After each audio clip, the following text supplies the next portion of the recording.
बहुत समय पहले गंगा नदी किनारे बसे एक छोटे से गांव में बिहार की खेल व्यवस्था की कहानी शुरू होती है। यह कहानी उस समय की है जब खेल केवल मनोरंजन का साधन नहीं थे, बल्कि समाज के उत्थान और युवाओं के विकास का एक महत्वपूर्ण हिस्सा था। गांव का नाम था सोनपुर। यहाँ के बच्चे दोपहर के बाद गांव के खुले मैदान में इकट्ठा होते थे और पारंपरिक खेल खेलते थे। एक दिन गांव के प्रमुख, जिसका नाम माधव था, उसने बच्चे को कुश्ती और कबड्डी के दांव पेच सिखाने का निर्णय लिया। वह खुद एक कुशल पहलवान था और उसने अपने अनुभव और कौशल से बच्चों को प्रशिक्षित करना शुरू किया। बच्चे कुश्ती के मैदान में अभ्यास करते और अपनी ऊर्जा और ताकत को सही दिशा में लगाते। धीरे धीरे यह खेल गांव की संस्कृति का हिस्सा बन गए और गांव के बच्चे विभिन्न प्रतियोगिताओं में हिस्सा लेने लगे। समय बीतता गया और बिहार की भूमि पर विभिन्न राजाओं का शासन हुआ। राजा भोज, जो खुद एक कुशल योद्धा थे, उन्होंने खेलों को प्रोत्साहित किया। एक दिन पटना के दरबार में राजा भोज ने भव्य खेल प्रतियोगिता का आयोजन किया। इसमें घुड़सवारी, तलवारबाजी और तीरंदाजी के मुकाबले हुए। इस आयोजन में राजकुमार अर्जुन ने अपनी घुड़सवारी के कौशल से सबको प्रभावित किया। राजा भोज ने विजेताओं को सम्मानित किया और खेलों को प्रोत्साहित देने के लिए विभिन्न पुरस्कारों की घोषणा की। इस प्रकार खेल बिहार की संस्कृति और परंपरा का अभिन्न हिस्सा बन गया। जब अंग्रेज भारत पर शासन करने लगे तो पटना में आधुनिक खेलों की नींव रखी गई। एक दिन पटना के संत जोसेफ स्कूल के मैदान में बच्चों ने पहली बार क्रिकेट खेला। ब्रिटिश अधिकारियों ने बच्चों को क्रिकेट के नियम और तकनीक सिखाई।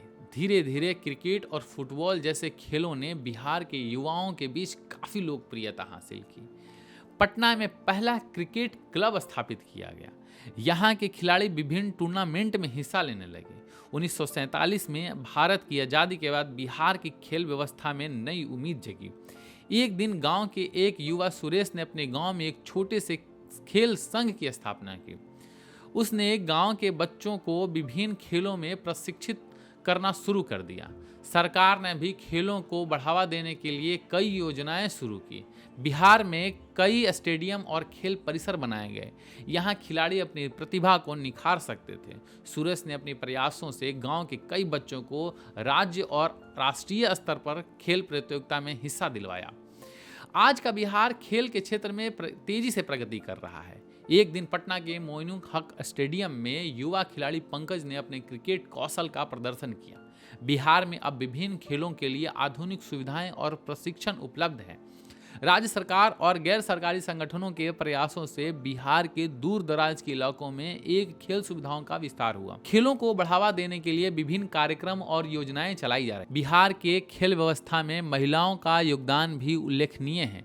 एक दिन मुजफ्फरपुर की बेटी रानी ने अपने गांव की लड़कियों को फुटबॉल खेलना सिखाया। उसने गांव के मैदान में एक महिला फुटबॉल टीम बनाई और उन्होंने राष्ट्रीय स्तर पर खेलने के लिए प्रेरित किया। रानी की टीम ने विभिन्न प्रतियोगिताओं में जीत हासिल की और समाज में महिलाओं की स्थिति को मजबूत किया। उनके प्रयासों ने न केवल खेल में बल्कि समाज में भी महिलाओं को प्रेरित किया। बिहार की खेल व्यवस्था की कहानी संघर्ष और समर्पण और नवाचार की कहानी है। यह कहानी हमें बताती है कि कैसे एक साधारण गांव से लेकर आधुनिक खेल सुविधाओं तक खेलों ने बिहार के समाज को बदलने में महत्वपूर्ण भूमिका निभाई है। बिहार की खेल यात्रा भी जारी है और यह यात्रा अपनी आने वाले समय में भी प्रेरणादायक बनी रहेगी।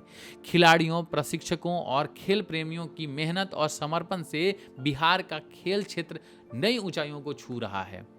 जय बिहार, समृद्ध बिहार, और आप देखते रहें द ग्रेट बिहार।